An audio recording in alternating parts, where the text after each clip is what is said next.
you Your compliment, yeah, crap, compliment. yeah, But things I things you thought need it to work was on.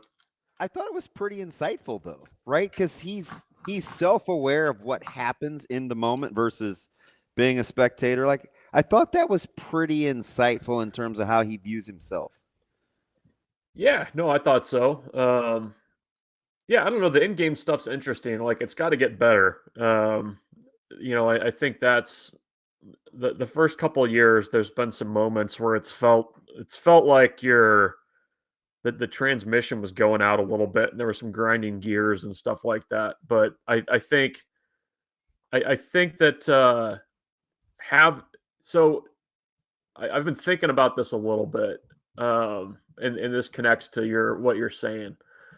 So you've basically handed the keys to the offense to Dana Holgorsen. So you feel okay about who's running things over here. You got John Butler over here now, and I mean the piece that really allows him to kind of be, for lack of a better word, a CEO head coach is Phil Snow, right? Like that's the eyes and the ears on the defensive side of the ball. Matt Rhule will always be involved with the defense, but he had some comment too in Vegas about how he basically has to now, like, he's not just in the trenches with the coaching stuff.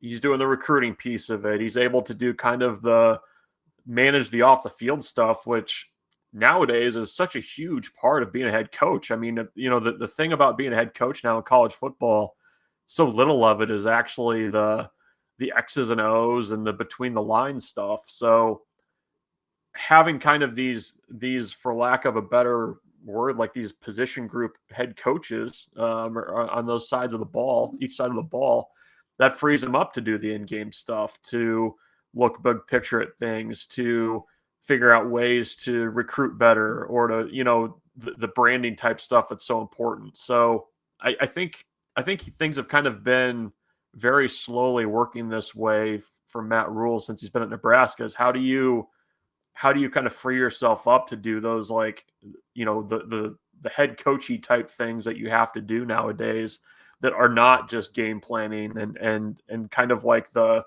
whistle in the mouth coaching shorts kind of thing.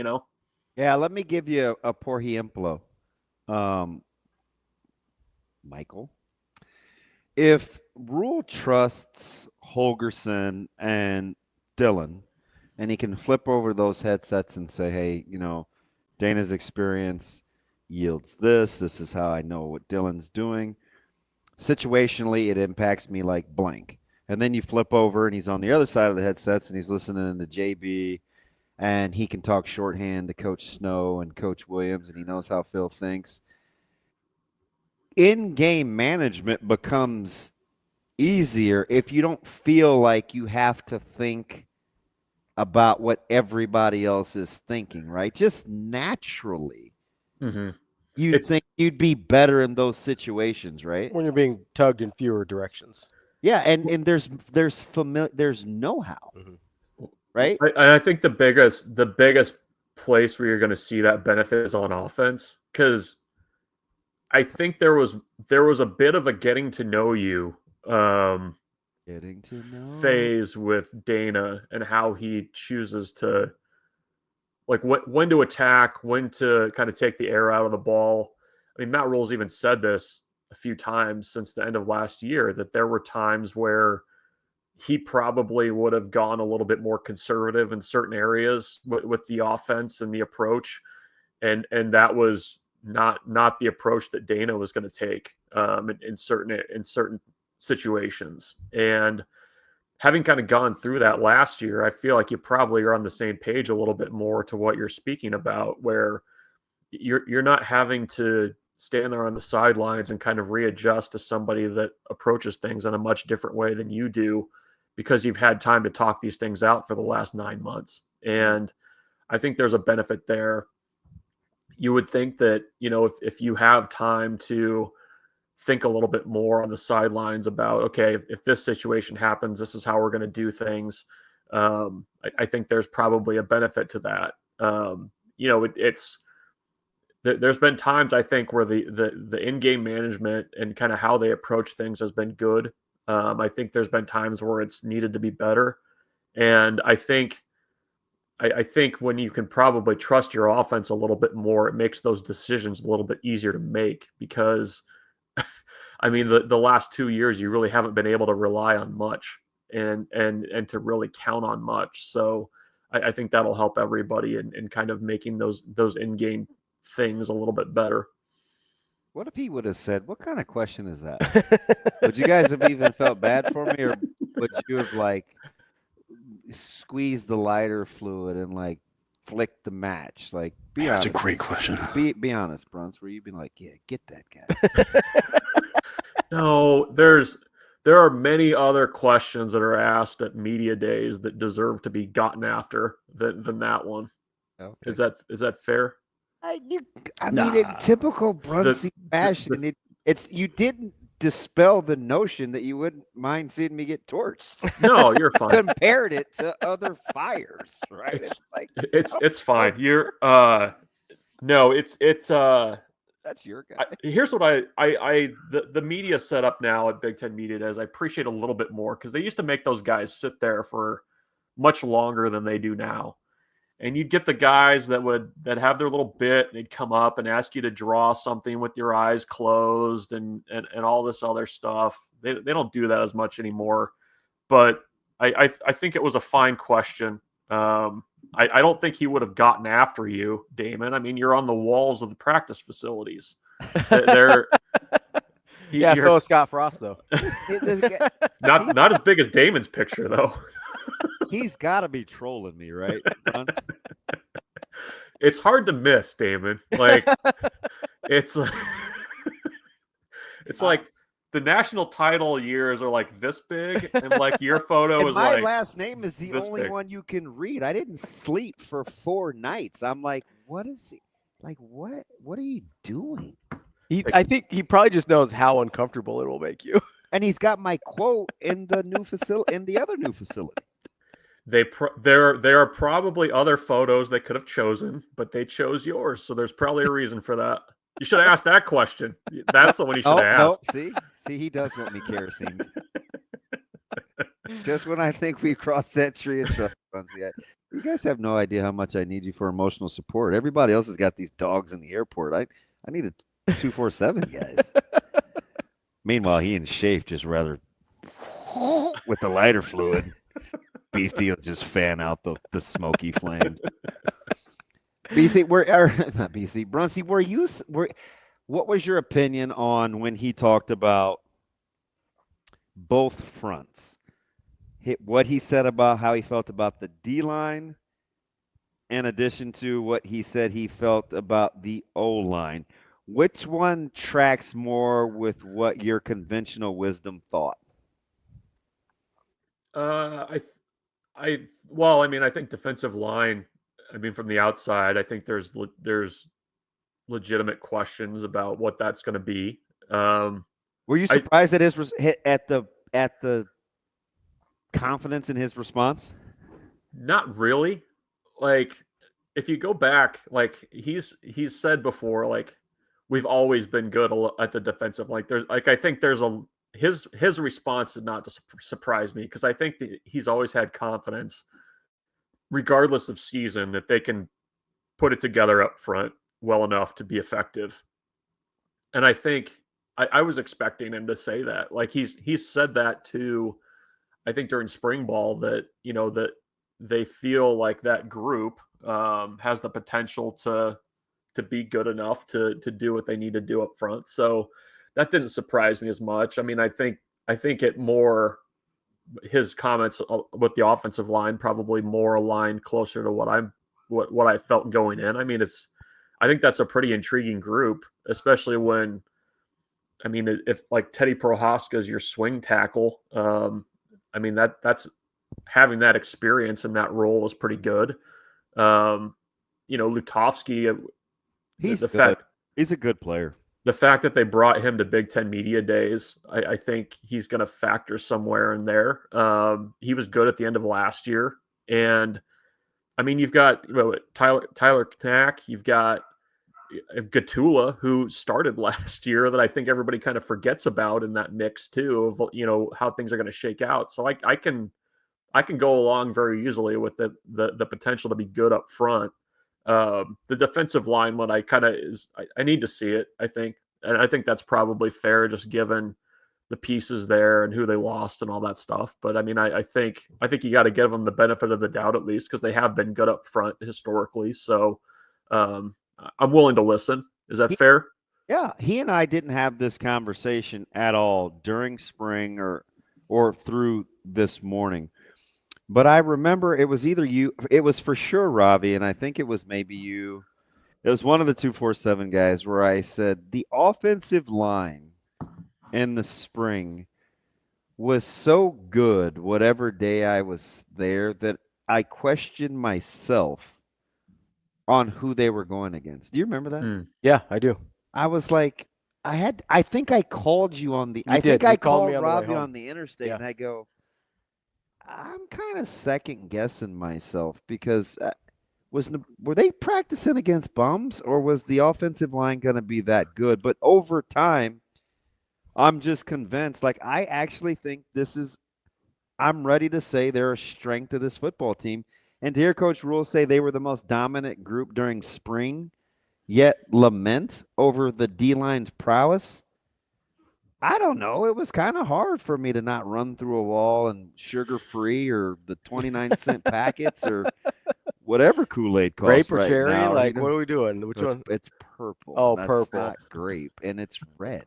My household, it was grape. Well, we're like Wonder Twins. We're both brown. It's the color, not the flavor. Thank you. Let Bruntz say strawberry. No disrespect, Bruntz. I mean, but were you like? Did that seem weird to you, Bruntzy? That I'm like. Well, it's the classic like spring conundrum of like who's better, who's like, are they really this good? Is the other side that bad?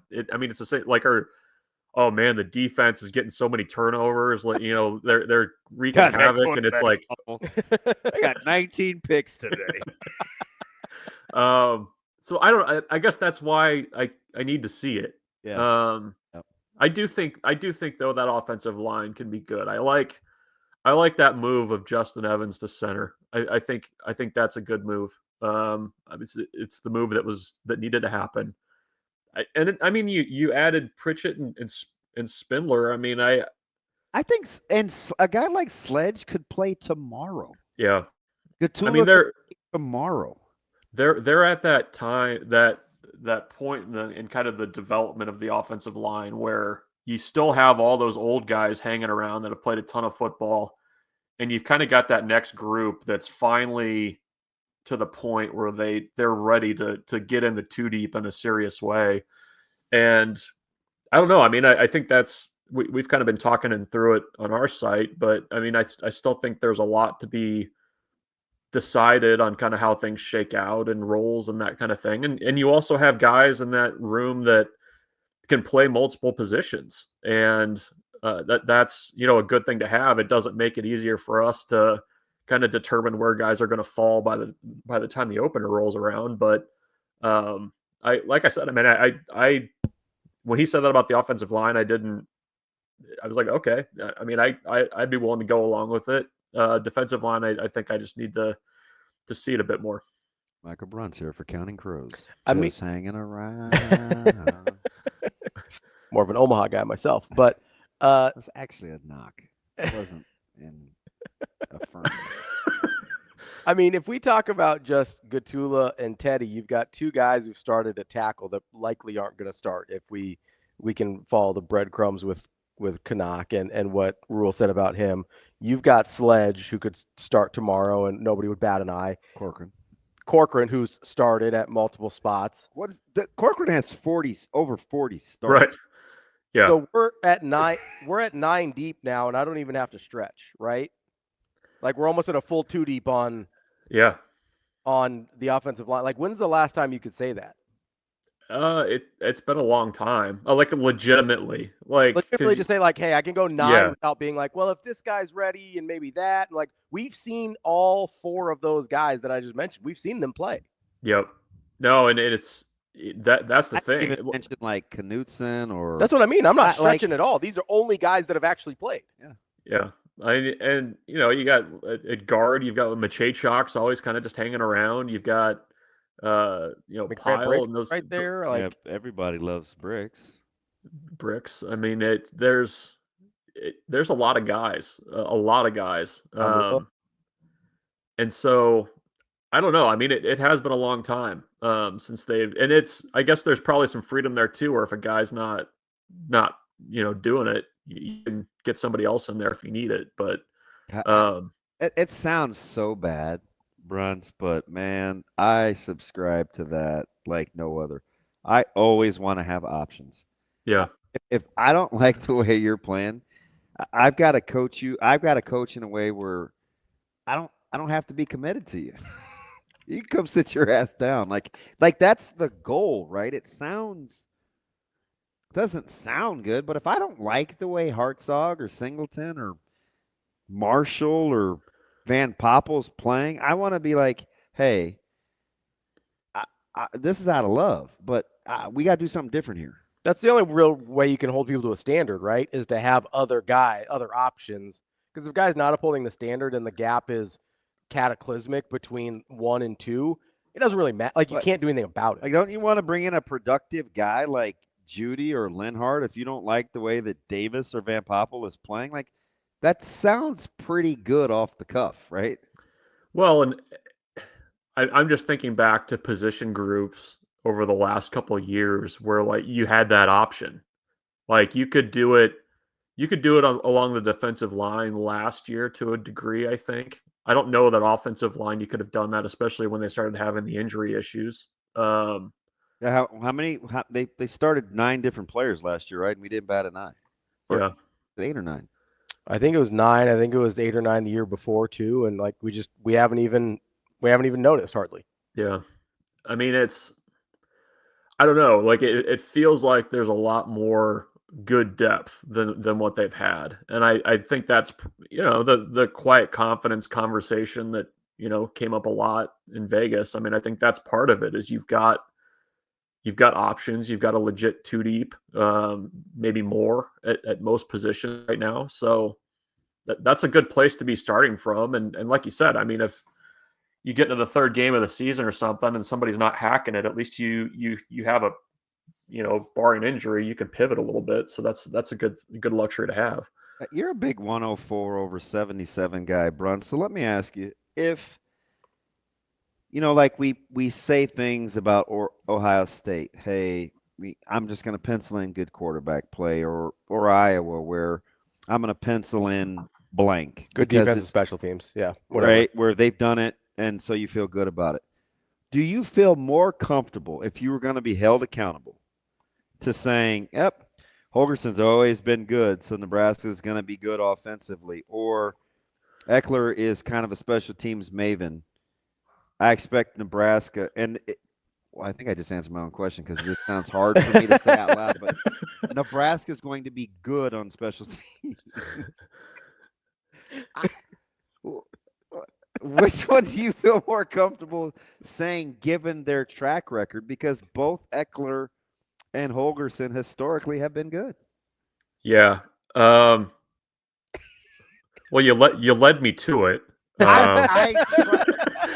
Even me saying it. You drove me right up to the door and dropped me off, Damon. I know the question that I'm trying to answer. I was like, just tell me what you want me to say. Good on special teams because of Eckler. I couldn't even spit it out. I am more willing to go along. Well, so both Isn't of those. it easier to be good on special teams? Yes, as long as you pick the right guys, and that's the only thing that I would disagree. I would be a little bit concerned about is you've got a guy playing his first college football. Like the actual specialist, you mean, right? The actual person doing Kickers, the kicking, snappers, the kicking and snapping and holding. Yeah. Okay. God dang you, Bruntz. That's the only and when you say good, like, can we say better? Like, Like No, middle mean, of the road would be I a just pretty mean good improvement. 6-7 yards of punt return. I mean, 41 net punting. I mean, like I've just I'm said not talking about splitting atoms. I'm just talking about. It's felt that way though at times, right? I get it. I've just always used the term if special teams is not disastrous. Yes. No, see, that can't be. We have to shift gears. I'm just saying that's my standard. I get internally it doesn't need it Because can't there's be only that, a right? few teams where you feel comfortable as a coach saying, if we could just break even. Like that would be like Iowa because they're so good. So you're not assuming you're going to be better than them on special teams, but you don't want to resign yourself as a coach to saying, well, hey man, I'm not just even because they're tops in the country. No, but that's the them. This is us. We're I'm not in even- the yeah. we're in the tree right now talking about this. I'm not even comparing Nebraska to the other team. Oh. I'm just saying if Nebraska doesn't actively lose games on special teams. Yeah. Like That's what I'm talking That about. sounds so miserable. It's true though. That's the Yeah. like knock it off. No, like when people come at me for my 10-2, I sit there and I go, okay, give me Mike Eckler last year, and I'm at 8 automatically, just full stop. Maybe 9, depending on how you feel That's about what I mean. Illinois. Well, I was counting Illinois and Iowa. What's your third one?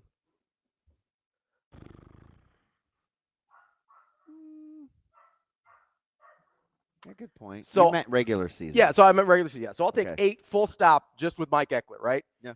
And then, so my question is year 2 Dylan Raiola and full year Dana Holgorsen worth 2 wins? And my answer is yes. Like, that's how I get to 10. It's not rocket science for me. It's a manageable schedule.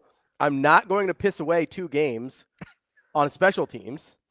And then I've got a 5-star quarterback who's no longer a true freshman and one of the best offensive minds in the country. Like, I get 10 is aggressive, but I don't feel like I'm crazy. If you're top 50 on offense and in special teams, like that's like you're probably getting close to your number. Like That's what I mean. Yeah, Like, I completely agree. these don't with have it. to be top Like, 10 that's units. Not even. you don't have to be like when you say you break even with Iowa, like you That's don't have to like be top 20. that would be okay on special team. That's Like what I'm saying. There's only a handful of teams where, as a coach, you feel okay making the other team the standard.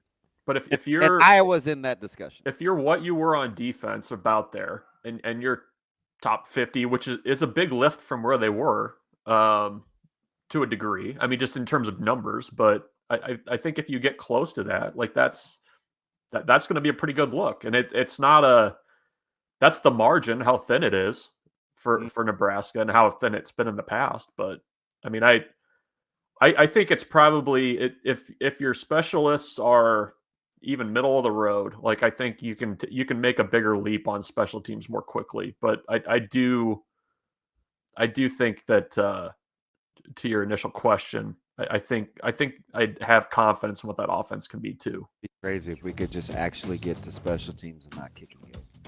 Yeah. Hey, so Bruntz, I'm going to give you something to think about for next week, okay? Okay. Is there a UCLA game out there on the schedule in 2025? We know the 50-50 games and kind of the must-wins if they want to get to this. Is there a UCLA game out there where you're thinking, oh, they're going to win this game, and then they actually play the game, and it's like, that sucked? Is there one of those on the schedule for you? You think about that. There is. We can chit chat next week about that. That's our guy, Michael Bruntz. Husker247. Thanks, Kerosene. Thanks, Bruntz. We'll talk to you later. See you guys.